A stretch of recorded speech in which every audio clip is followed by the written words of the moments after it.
आता पाहूया लोकसभेच्या रणसंग्रामासंदर्भातल्या टॉप 9 बातम्या। तडस कुटुंबावर सून पूजा तडस यांचे गंभीर आरोप। मुलाला बलात्काराच्या आरोपातून वाचवण्यासाठी माझं लग्न लावण्यात आलं।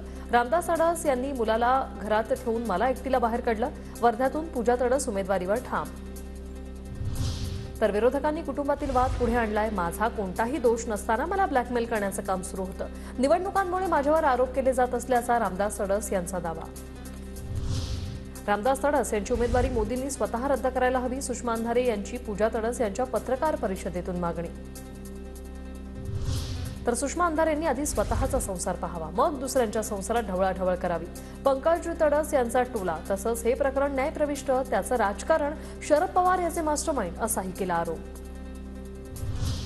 आताची निवडणूक ही विधानसभेच्या आधीची रंगीत तालीम। बूथचं नियोजन करा। इस्लापूरच्या सभेत जयंत पाटलांच्या कार्यकर्त्यांना सूचना। सांगलीत एक डोक्याने तर एक मातीतली कुस्ती खेळणार। भाजपचे उमेदवार संजय काका पाटलांचा चंद्रहार पाटील आणि विशाल पाटलांना टोला। ईदनिमित्त तिघेही एकत्र आले असताना टोलेबाजी। तर माझा राजकीय निर्णय लवकरच जाहीर करणार। कार्यकर्त्यांना विचारात घेऊन निर्णय जाहीर करणार। ज्योती मेटे बीड लोकसभेसाठी इच्छुक।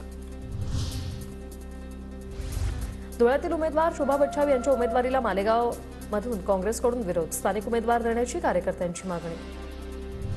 धुळ्यातून काँग्रेसने शोभा बच्छाव यांना उमेदवारी जाहीर केल्यानंतर काँग्रेसमध्ये तीव्र नाराजी। काँग्रेसचे जिल्हाध्यक्ष श्याम सेनेर आणि ग्रामीणचे जिल्हाध्यक्ष तुषार शेवाळेंचाही राजीनामा।